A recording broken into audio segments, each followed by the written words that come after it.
It has been nearly 5 years since Spokane was shocked by the news that a mentally ill killer had walked away from a field trip at the Interstate Fairgrounds. Philip Paul became the focus of a statewide manhunt, while angry parents wondered why their kids were sharing the fair with someone who a judge decided was criminally insane. Well, the security lapse led to resignations, new state laws, and a lockdown at Eastern State Hospital. But now the changes put into place to keep mental health patients away from public settings are being challenged in federal court. And KXLY4's Jeff Humphrey has the story of one man who was found not guilty by reason of insanity, but not free either. Jeff? And Nadine, if you think claiming to be mentally ill is a clever way for criminals to dodge a conviction and avoid prison time, Ketema Ross will tell you otherwise. The former Yale law student's been locked up for years longer than he would have been if he had just pled guilty in criminal court. And even now, what happened at the fairgrounds back in 2009 is still making it tough for Ross to earn back his freedom. No one seemed to know about it, but when we used to go to the fair enjoying the cotton candy and carnival rides with our families, patients from Eastern State Hospital were right there with us. Crime check, what are you reporting? So I'm reporting a patient went to UL. Unauthorized leave from the state fair. Philip Paul's escape and the fact that no one reported him missing for 2 hours made national headlines and infuriated local leaders. I just don't understand how all this could have happened. I'm just bewildered by the whole situation. It is very frustrating, very surprising that we weren't put on notice immediately. Paul was caught near Yakima after a 3-day manhunt. Nobody got hurt, but nobody was happy about Paul's easy escape. And I will be asking the state legislature, the governor, and the Secretary of Department of Social and Health Sciences to help us change some laws so this does not happen again. Sheriff Ozzie Knezovich got his wish the very next year when the legislature banned any patient from leaving Eastern State for reintegration trips into our community unless they had a court order. Both laws have taken away the clinician's ability to treat us effectively. And when I say treat us, I mean give us hope for recovery. Ketema Ross has been a patient at Eastern's forensic unit since 2007 when he was found not guilty by reason of insanity.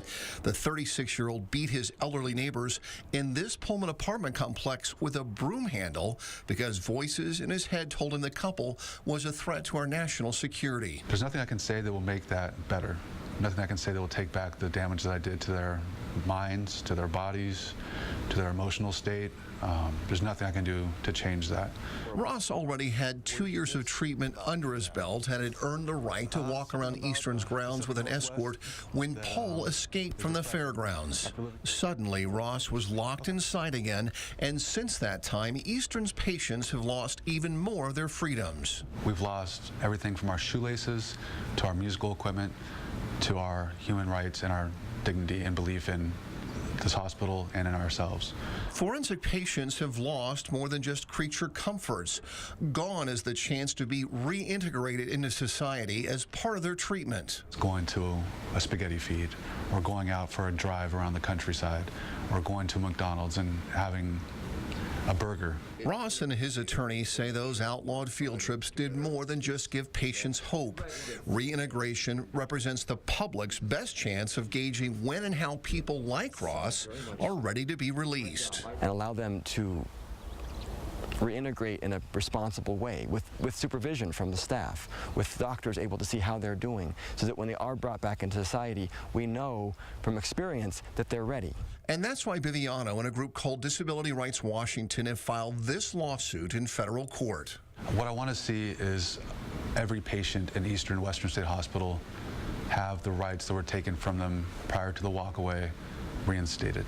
Ross and his fellow plaintiffs think the legislature overreacted to Paul's escape from the fairgrounds. Even John Hinckley Jr., the man who shot President Reagan, can now spend up to 17 days away from his mental hospital every month. Yes, one incident happened, but look at the cause and look how much the pendulum has swung too far the other way, and they ask a court to review this. Officials at Eastern State Hospital say they are following both federal and state laws regarding patient care, and in this statement wrote, "We are dedicated to our role of treating the mentally ill without regard to their violent past, but we also take seriously our role of keeping the public safe. We look at our policies periodically to see that the balance of these two roles is correct." So the name of the game here is long-term stability. So I have to demonstrate not just stability for a month, not just stability for 2 or 3 months, not just stability for a year.